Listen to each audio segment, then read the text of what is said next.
नमस्कार मित्रांनो, मी अमर स्पर्धा मित्र चॅनलमध्ये आपलं स्वागत करतो. मित्रांनो, लर्न इंग्लिश थ्रू स्टोरी या सिरीजच्या माध्यमातून आपण नवीन इंग्लिश वोकॅब्युलरी तसेच पार्ट ऑफ स्पीच शिकणार आहोत. मित्रांनो, या स्टोरीचा आपला आजचा पार्ट आहे 27 नंबरचा. चला तर मित्रांनो, आपल्या स्टोरीला सुरुवात करूया. स्टोरीचं नाव आहे हाफसन हाफशेड अकबर बिरबल स्टोरी. मित्रांनो, हाफसन आणि हाफशेड हे नेमकं काय आहे बरं, हे तुम्हाला स्टोरीच्या माध्यमातून कळणार आहे. ओके, चला आता बघूया काय होतं स्टोरीमध्ये. Birbal is one of the closest mates of Akbar, but there was a time when Akbar was so angry with Birbal. आता बघा, Birbal is one of the closest mates. मित्रांनो, मेट्सचा अर्थ होतो साथीदार किंवा मित्र. आता येथे वन ऑफ द ची रचना आहे. वन ऑफ द केव्हा वापरतात?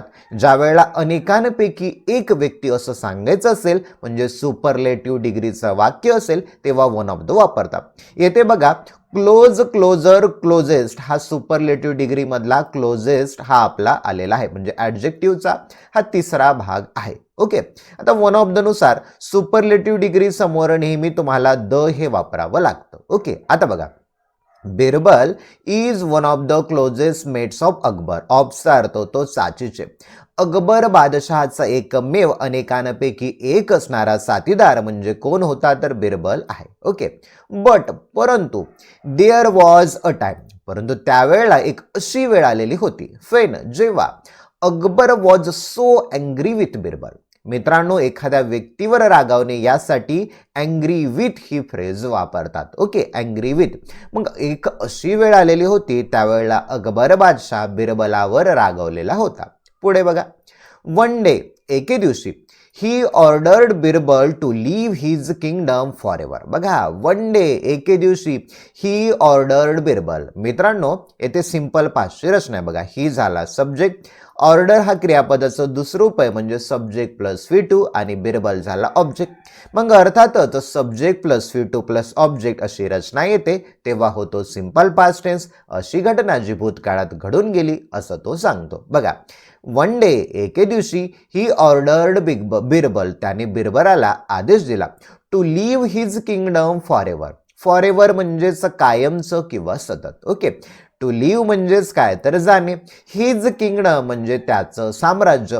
मग एके दिवशी अकबर बादशाहने बिरबलाला आदेश दिला की कायमचं तू माझं साम्राज्य सोडून निघून जा, असं झालं. पुढे बघा, Birbal without any complaint left and stayed in a far off village for month. बघा, Birbal without any complaint. Without म्हणजे च्या शिवाय, एनी कंप्लेंट म्हणजे कोणत्याही तक्रारी शिवाय किंवा कोणतीही तक्रार न करता बिरबल लेफ्ट झाला. मित्रांनो, लिव्ह म्हणजे सोडून जाणे, लिव्हचा V2 होतो लेफ्ट. हा येथे लेफ्ट हा V2 वापरलाय, म्हणजे सब्जेक्ट प्लस V2 ची रचना झाली.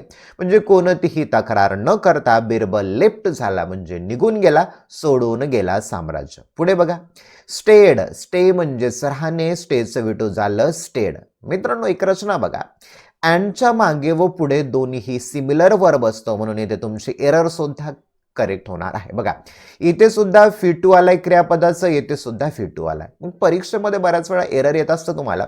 इथे V1 आला आणि पलीकडे V2 जर आलं तर समजायचं येथे एरर आहे. आता इथे बघा, कोणतीही तक्रार न करता बिरबल निघून गेला. अँड स्टेड, स्टेड म्हणजेच राहणे, स्टेचं V2 आहे, स्टेड राहिला.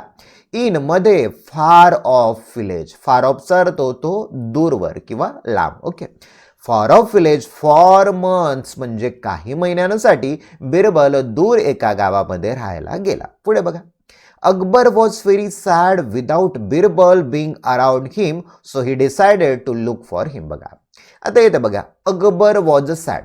मग अकबर काय झाला? दुःखी झाला. विदाउट बिरबल बिंग अराउंड हिम, मग त्याच्या अराउंडला, त्याच्या सभोवताली त्याला बिरबल दिसत नव्हता, म्हणून अकबर दुःखी झालेला होता. म्हणून, सो म्हणजे म्हणून, ही डिसाइडेड टू, डिसाइड म्हणजे ठरवणे, डिसाइडचं V2 झालं डिसाइडेड, म्हणून त्याने ठरवलं की टू लुक फॉर हिम. मित्रांनो, लुक फॉर ही फ्रेज आहे. लुक फॉरचा अर्थ होतो एखाद्या व्यक्तीच्या शोधात असणे, त्याला लुक फॉर म्हणतात.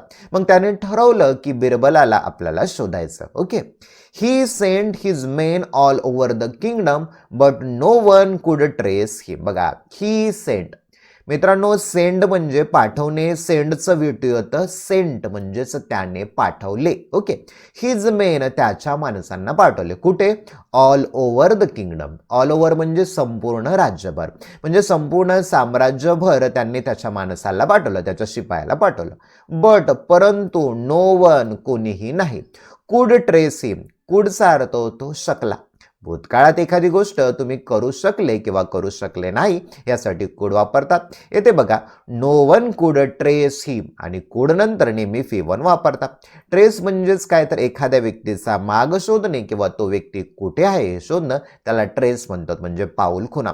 परंतु कुणालाही बिरबलच्या पाऊलखुणा सापडल्या नाही. बिरबल कुठे गेला हे कुणालाही माहिती झालं नाही. पुढे बघा, then Akbar came up with an idea. मित्रांनो केम अप ही सुद्धा फ्रेज आहे. कम अप म्हणजे येणे, कम अपचं विटू झालं केम अप, लक्षात आलं. देन नंतर Akbar came up with an idea. अकबराला एक आयडिया, एक कल्पना सुचली. पुढे पाहूया. Akbar announce that whoever will come to visit the king in half sunlight and half shade will be rewarded. आता त्याला एक कल्पना सुचली आणि त्या कल्पना काय सुचली आता पाहूया. अकबर अनाउन्स दॅट, अकबर बादशाहने जाहीर केलं. हू एव्हर म्हणजे जो कोणी, विल कम टू व्हिजिट जो कोणी मला भेटायला येईल. बघा सिंपल फ्युचर, हू एव्हर जो कोणी, will come to visit the king जो कोणी राजाला भेटायला येईल तो कसा येईल, in half sunlight and half shade. बघा हाफ सनलाईट म्हणजे जो कोणी भेटायला येईल त्याची अर्धी सावली जमिनीवरती पडली पाहिजे आणि अर्धी सूर्यप्रकाशामध्ये असली पाहिजे आणि त्या व्यक्तीला रिवॉर्ड मिळेल, म्हणजेच काय तर बक्षीस मिळेल. मित्रांनो विल बी नंतर V3 वापरलाय, म्हणजेच पॅसिव्ह व्हॉइसची रचना आहे. सिंपल पास्ट टेन्सचं वाक्य, सिंपल फ्युचरचं वाक्य आहे आणि सिंपल फ्युचरचं वाक्य पॅसिव्ह मध्ये झाले म्हणून विल बी नंतर क्रियापदाचं V3 वापरण्यात आलेलं आहे. तिसरं रूप वापरलं आहे. आता अकबर बादशाह असं म्हणला की मला कुणालाही ज्याला भेटायला यायचंय त्याने मला अर्धी सावलीमध्ये, म्हणजे त्याचं जी प्रतिमा आहे किंवा त्याचं प्रतिबिंब आहे तो अर्ध सावलीमध्ये दिसलं पाहिजे आणि अर्धा तो उन्हामध्ये असला पाहिजे. म्हणून बघा या चित्रामध्ये तुम्ही पाहू शकता हा माणूस त्याने त्याच्या डोक्यावर त्याची बाज पकडलेली आहे आणि तो प्रयत्न करतोय की बाबा अर्ध त्याचं शरीर सावलीमध्ये आणि अर्ध प्रकाशामध्ये दिसलं पाहिजे. पुढे बघा, everyone wish to try but none could succeed. बघा एव्हरीवन विश टू ट्राय, प्रत्येकाने, एव्हरीवन म्हणजे प्रत्येकाने ट्राय केलं, प्रयत्न केलं, बट परंतु नन कुड सक्सीड कोणीही सक्सीड झाला नाही, कोणीही यशस्वी झाला नाही.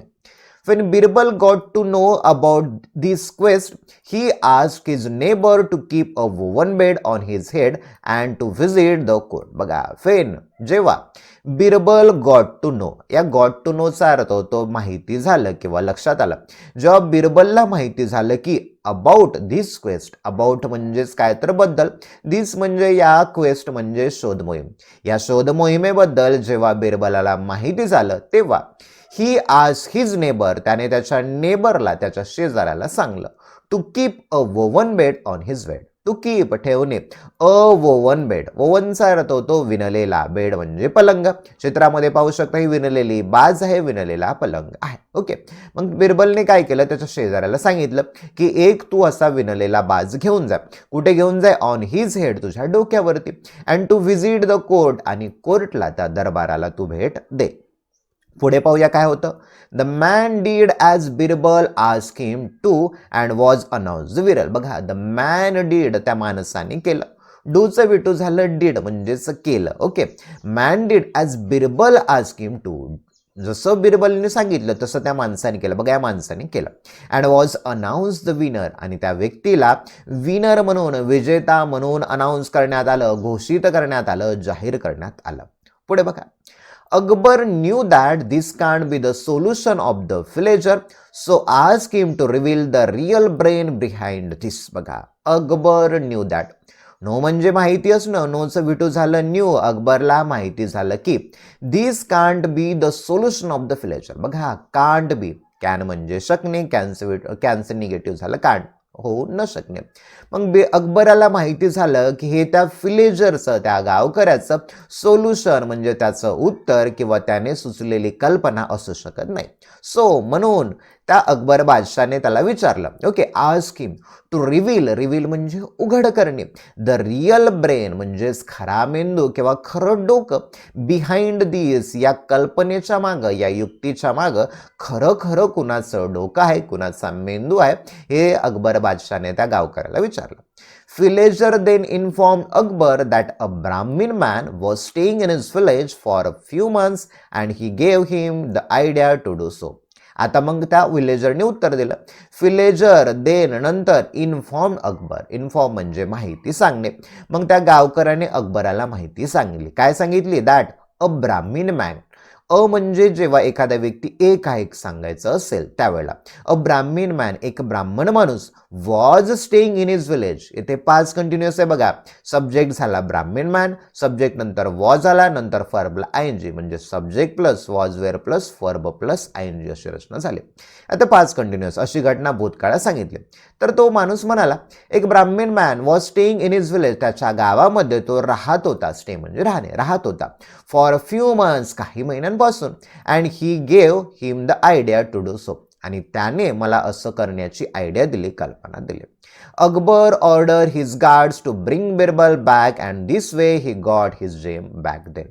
आणि मग अकबर बादशाला लगेच कळालं की हे आयडिया दुसऱ्या तिसऱ्या कुणाची नसून आपल्या शागीरची, आपला जो बिरबल आहे त्याची आहे. बघा, अकबर ऑर्डर हिज गार्ड्स, मग लगेच अकबराने त्याच्या सैनिकांना, त्याच्या गार्डला आदेश दिला to bring Birbal back, bring म्हणजेच आणणे, बॅक म्हणजे परत, परत बिरबलाला घेऊन या, तो ज्या गावामध्ये राहत आहे त्या. अँड धिस वे, अशा मार्गाने, he got his gem back again म्हणजे परत एकदा, गेट म्हणजे मिळणे, गेटचं विटो झालं गेट, जेम म्हणजे मूल्यवान रत्न असं आपण त्याला म्हणूया. मग अशा प्रकारे अकबर बादशाला त्याचा मौल्यवान रत्न बिरबल मिळाला. मित्रांनो, या स्टोरीमधले महत्त्वाचे वर्ड पाहूया, लिहून घ्या, मदत होईल नक्कीच. ओके, बघा, क्लोज, क्लोजर, क्लोजेस्ट. मित्रांनो, सुपरलेटिव्ह डिग्रीचा येथे फॉर्म होता म्हणजे क्लोजेस्ट स्टोरीमध्ये होता. याचा अर्थ होतो जवळचा. ओके, मेटचा अर्थ होतो साथीदार किंवा मित्र. अँग्रीचा अर्थ होतो रागीने. Order, order, order. मित्रांनो, स्टोरीमध्ये हा मिडलवाला ऑर्डर होता, क्रियापदाचं दुसरं रूप होतं, म्हणजेच काय, आदेश देणे. ऑर्डरचा अर्थ होतो आदेश देणे, तर ऑर्डरचा अर्थ होतो आदेश दिला. पुढे बघा, लिव्हचा अर्थ होतो सोडून जाणे. नंतर बघा, किंगडम म्हणजेच राज्य किंवा साम्राज्य. फॉरेव्हरचा अर्थ होतो कायमचं किंवा सतत. कंप्लेंटचा अर्थ होतो तक्रार करणे. लिव्ह, लेफ्ट, लेफ्ट याचा अर्थ होतो सोडून जाणे. मित्रांनो, स्टोरीमध्ये हा लेफ्ट हा वर्ड होता, फिटू होता म्हणजे सोडून जाणे. Stay, stayed, stayed. स्टेचा अर्थ होतो राहणे, स्टेडचा अर्थ झाला राहिला. हे फिटू होतं, स्टेड आपल्या स्टोरीमध्ये. पुढचं बघा, फार ऑफ विलेज. फार ऑफचा अर्थ होतो खूप लांब किंवा दूरवर म्हणजेच दूरच्या गावामध्ये. लुक फॉरचा अर्थ होतो शोधात असणे. सेंड, सेंट, सेंड म्हणजेच काय, एखाद्याला एखादी गोष्ट पाठवणे. मित्रांनो, स्टोरीमध्ये सेंट होतं, हा फिटू होता. ट्रेसचा अर्थ होतो एखाद्याचा माग काढणे म्हणजे तो कोठे गेलाय हे शोधणं, त्याचा माग मोज लावणं, त्याला ट्रेस असं म्हणतो, त्याच्या पाऊलखुणा. Come up, came up, came up. मित्रांनो, स्टोरीमध्ये हा केम अप होता. याचा अर्थ होतो एखादी गोष्ट घडणे किंवा भविष्यात होणार आहे असं म्हणणं. Announce, announce, announce. मित्रांनो, स्टोरीमध्ये हा अनाऊन्स हा फिट होता. अनाऊन्सचा अर्थ होतो जाहीर करणे, तर ईडी झालाय म्हणजेच जाहीर केलं. पुढे बघा, हुएवरचा अर्थ होतो जो कोणी. रिवॉर्ड, रिवॉर्डेड, रिवॉर्डेड याचा अर्थ होतो बक्षीस देणे. पुढे बघा, एव्हरीवनचा अर्थ होतो प्रत्येक जण. ननचा अर्थ होतो कोणीही नाही. सक्सीडचा अर्थ होतो यशस्वी होणे किंवा एखाद्या व्यक्तीचे जाणे. समजा एखादा कलेक्टर रिटायर झालाय तर त्याच्या जागी डेप्युटी कलेक्टर विराजमान होतो म्हणजे सक्सीड होतो असं आपण त्याला म्हणूया. पुढे बघा, गॉट टू नोचा अर्थ होतो माहिती मिळाली. गेट टू नो म्हणजे माहिती मिळणे, गॉट टू नो माहिती मिळाली. क्वेस्टचा अर्थ होतो शोध घेणे. अ वुवन बेड म्हणजे विणलेला पलंग. वुवन म्हणजेच विणलेला. कोर्टचा अर्थ होतो दरबार. रिव्हील म्हणजे उघड करणे. इन्फॉर्म, इन्फॉर्म, इन्फॉर्म याचा अर्थ होतो एखाद्याची माहिती देणं किंवा एखादी गोष्ट कळवणे. जेमचा अर्थ होतो रत्न. तर मित्रांनो, ही होती अत्यंत महत्त्वाची स्टोरी. व्हिडिओ जर आवडला असेल तर व्हिडिओला लाईक करा, चॅनलला सबस्क्राईब करा. तुम्हाला जर आपल्या ग्रुपला जॉईन व्हायचं असेल तर डिस्क्रिप्शनमध्ये आपला व्हॉट्सअप ग्रुप व टेलिग्राम चॅनलची लिंक दिलेली आहे, त्यावरती तुम्ही जॉईन होऊ शकता. चला तर मित्रांनो, इथेच थांबूया. Thank you for watching this video.